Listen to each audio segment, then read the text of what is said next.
Assalamualaikum warahmatullahi wabarakatuh. Saya Ikhtiar Naji Aulia akan mempraktikkan uji independen sampel t-test. Tapi sebelumnya saya akan mempraktikkan uji normalitas dan uji homogenitas. Yang pertama saya akan mempraktikkan uji normalitas. Yang kedua, pertama copy data yang ada di Excel.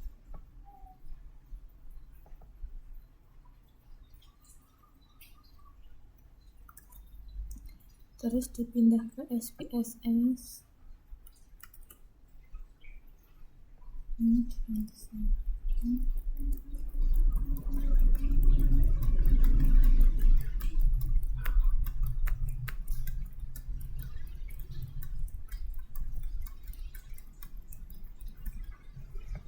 Terus pindah lagi yang ini.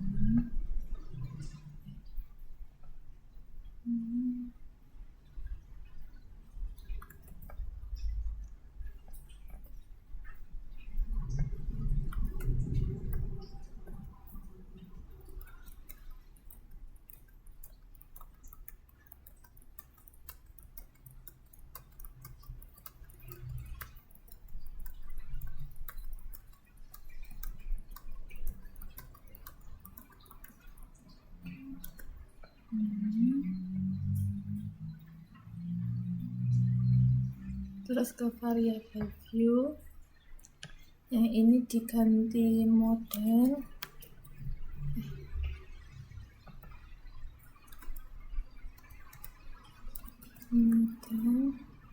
Yang ini diganti nilai.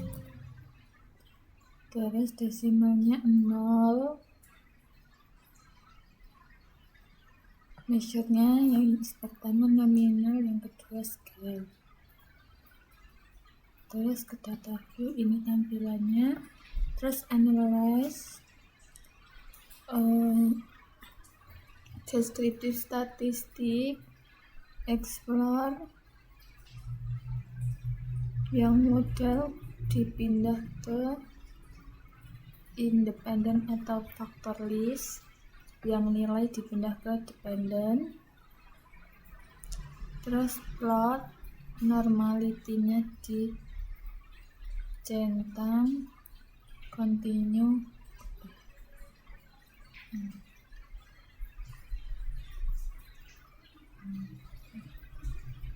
Ini selanjutnya uji homogenitas. Analyze, compare mean, one way ANOVA, yang model dipindah ke faktor, nilai dipindah ke dependent list. Terus option, homogeneity of variance testnya dicentang. Terus continue, oke. Terus selanjutnya independent sample t-test. Analyze, compare means, independent sample t-test, yang model dipindah ke grouping variabel, nilainya dipindah ke tes variabel. Grouping variabelnya dipencet, terus klik define group. Ini 1, 2, continue, oke. Saya akan menjelaskan yang normality dulu. Tes normality-nya digunakan untuk mengetahui apakah data hasil belajar siswa berdistribusi normal atau tidak. Nah, di sini sampelnya DF-nya ini 30, maka 30 itu kurang dari 50, maka menggunakan yang Shapiro-Wilk. Sigma di sini 0,812. Dan model yang kedua ini 0,742. Jadi signifikasinya antara dua model di sini menunjukkan angka lebih dari 0,05. Maka data hasil belajar siswa berdistribusi normal. Terus yang kedua, selanjutnya uji homogeneity. Nah, tes homogeneity untuk mengetahui data kelompok eksperimen dan kelompok kontrol itu sama atau berbeda. Di sini nilai signya 0,605. Angka tersebut lebih besar dari 0,05. Maka varians dua kelompok adalah homogen. Pada tabel ANOVA ini menunjukkan signya kurang dari 0,001. Itu 0,001 itu kurang dari 0,05. Maka terdapat perbedaan yang sangat signifikan antar kelompok. Selanjutnya, independent sample test digunakan untuk menjawab hipotesis penelitian.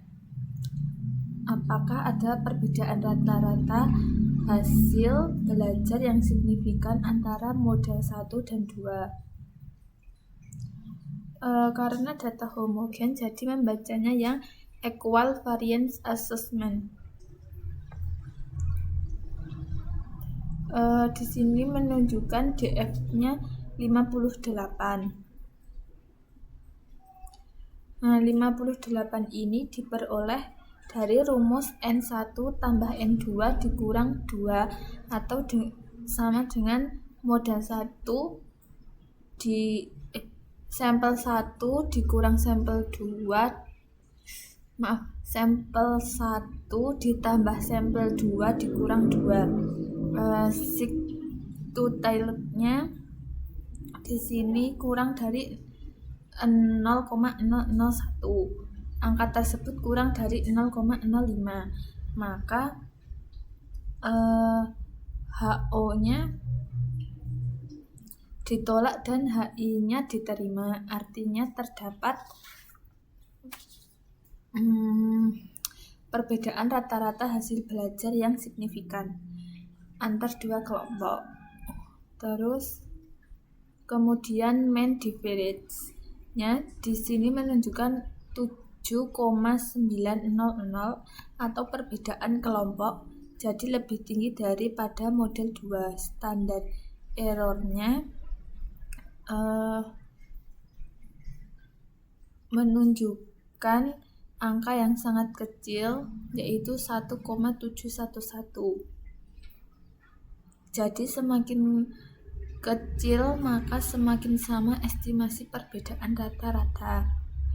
Kemudian 95% ini diperoleh menggunakan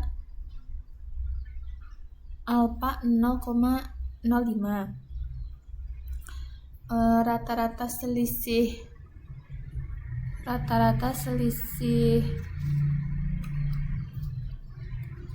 berada di antara 4,475 dan 11,325. Karena seluruh interval bernilai positif, maka kedua kelompok ini besar signifikan. Terus independent sample effect size menggunakan Cohen pada poin estimate yang menunjukkan 1,192. Nilai tersebut termasuk pada kategori lebih besar dari pada 1,00.